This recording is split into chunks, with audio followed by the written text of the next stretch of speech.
সাহারির সময় আমরা যে মারাত্মক যে দুটো ভুল করি, যে দুটো ভুল আমরা সাহারির সময় করি, এক নম্বর সাহারি সঙ্গে সঙ্গে ঘুমিয়ে পড়া। সাহারি করার সাথে সাথে ঘুমিয়ে পড়েছেন ফজরের নামাজ না পড়ে। আপনি সাহারি করলেন রোজা থাকার জন্য, আল্লাহকে খুশি করার জন্য, কিন্তু সাহারি পরে যে ফজরের নামাজ, এটা তো আল্লাহকে খুশি করা ছিল, তো নামাজ কেন পড়বেন না? নামাজ নাই, রোজাও নাই, নামাজ নাই, রোজা নাই। কেন জানি ওই তরকারির মতো যে তরকারি রান্না করলেন কষ্ট করে, কিন্তু নুন লবণ দেন নাই, কোনো লাভ নাই। ওটা খাওয়া যাবে? পানসে পানসে লাগবে। রোজা রাখবেন বাট পানসে পানসে রোজা হয়ে যাবে। নামাজ নাই, রোজাও নাই। আপনি কেন সাহারি করলেন কিন্তু নামাজ পড়বেন না কেন? ভাই, নামাজ পড়তে হবে। এই জন্য সাহারি করার পরে সাথে সাথে কি করা? ঘুমানো না, ওই সময় কোরআনুল কারীম তেলাওয়াত করা। কারণ আল্লাহ তাআলা এই রমাদান মাসে কোরআন নাযিল করেছে।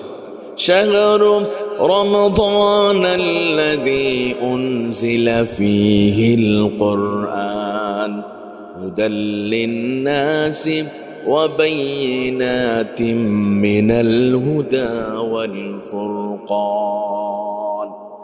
আল্লাহ রাব্বুল আলামিন বলেন, কোরআনুল কারীমকে আমি আল্লাহ তাআলা রমাদান আল মুবারক আমি নাযিল করেছি। রমজান মাসে কোরআনুল কারীম আমি আল্লাহ তাআলা নাযিল করেছি। এজন্য আল্লাহ তাআলা রমজানের মর্যাদা আল্লাহ বাড়িয়ে দিয়েছে। আল্লাহ তাআলা বলেন, রমজানে কোরআন নাযিল করার কারণে আল্লাহ তাআলা রমজানের মর্যাদা আল্লাহ বাড়িয়ে দিয়েছে। তাহলে সেই কোরআনুল কারীম আমাদের পড়া উচিত। তবে সাহারির পরের সময়টা চাইলে এই 5 মিনিট 10 মিনিট আমরা কন্টিনিউ সূরা ইয়াসিন পড়ে, সূরা রহমান তো পড়া যেতে পারে। সাহারির সময় আমরা আরেকটা ভুল করি, অনেকেই ইচ্ছাকৃতভাবে সাহারি না করে আমরা কি করি? রোজা রাখি। এটাও আমাদের একটা ভুল। না, সাহারি করা না করলে অসুবিধা কি? সাহারি না করলে রোজা হয়ে যাবে, এটা চরম একটা ভুল। কারণ নবী তো বলেন, তাসাহারু ফাইন্না ফিস সুহুরি বারাকা, তোমরা সাহারি করো কারণ সাহারির মধ্যে রয়েছে তোমাদের জন্য বরকত। আমরা অনেক সময় মাজারের বরকত নেওয়ার জন্য অনেকেই মাজারের সিন্নি খায়, কিন্তু সাহারির মধ্যে আল্লাহ তাআলা আরো বেশি বরকতের কথা নবী সাল্লাল্লাহু আলাইহি ওয়াসাল্লাম এটা বলেছেন।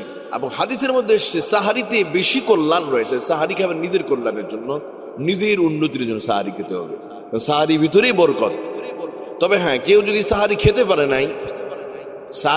নাই এই জন্য রোজা হবে না তা নয়, কিন্তু ইচ্ছাকৃতভাবে আমরা সাহারি বঞ্চিত করব না। প্রয়োজন হলে একটা খেজুর খাবো অথবা 1 গ্লাস পানি পান করব, তাও এতে নিজের কল্যাণ লাভ হবে ইনশাআল্লাহ।